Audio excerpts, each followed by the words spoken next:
Welcome to our first Ideas at HMFH. HMFH is a design firm, and our focus and our mission is to make sure that we're creating learning spaces, learning environments that support education, support the teachers and the students who use them. We're very lucky to have some people who have very deep understanding of the potential and possibilities of makerspaces, both as speakers and also in the audience. Good learning happens in practice. Existing craft technologies like woodworking and metalworking and sewing and weaving and things of that nature. The real makerspaces try and blend what we sort of call the digital with the analog. Kids really learn well when the work they are doing is personally meaningful. The stuff that they're interested in is the stuff they stay engaged in. Groups of people do pretty well together learning. When they are learned together, they have opportunities to gain new skills and expertise. And lastly, it's about making meaning. It's about doing all of these activities, so at the end of the day, I'm not just reproducing what the teacher or the other person in my educational life wants me to know. It's about me, myself, making sense of what's there. And what we need is we want to provide a moral compass as children explore that world. And that makes us somewhat different. Now, a key part of that means that we want children who are able to create new things, to put new things together, to be discoverers, to not just accept what is given to them, but to verify, and then create something better, and frankly, create a better world. We had a group of second grade students as part of their classroom, and their music class are making musical instruments. And they're doing that by collecting things from home, and some of them have begun to discover through Makey how to combine them with more than just rhythm, but to add certain pitch elements to it.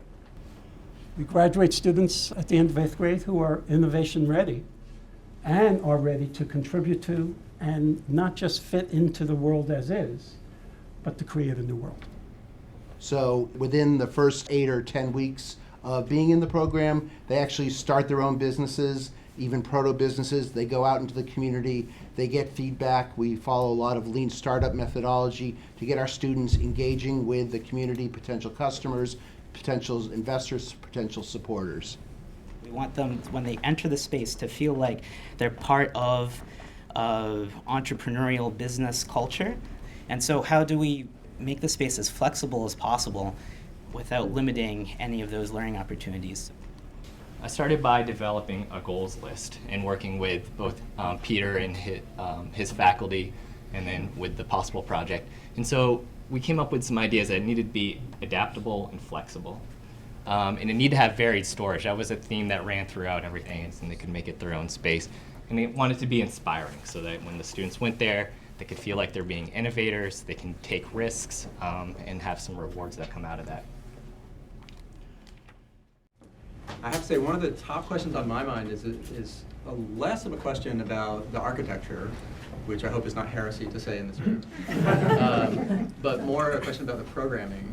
As we've talked to different faculty in our high school, a lot of them, they're under a lot of pressure to teach whatever it is they have to teach. You know, it's important that kids know that America, came to be in 1776 and how all that stuff happened, and it's important for them to know how to write an essay and how to do, geometry and calculus and so forth. And the teachers that are teaching all of those things feel a lot of pressure to teach a lot of things really quickly. And as true as it is, and I believe it with all of my heart, that kids learn by manipulating the world, how do we mesh that in with where we are today? Right. So one of the conjectures that we're sort of playing with is, what can we do to, rather than think about the space as the ultimate linchpin or the ultimate lever in all of this, is what are the practices that we think could transfer across the different disciplines, right? So we kind of circle around this idea of inquiry. Inquiry as the process of simply, how do you scope and understand problems in your life, whether those are about racism and social inequities. I mean, I think this is where we get to start thinking about the humanities, whether it's about communication, right? I mean, there's a million ninth graders out there who feel misunderstood, right? And so there's a real interesting opportunity to explore different sort of paradigms and modalities of expression right? I mean, we can write about it, we can do art about it, we can build robots, right? The makerspace as a catalyst for that kind of thinking in the school, less as a location where the activity happens.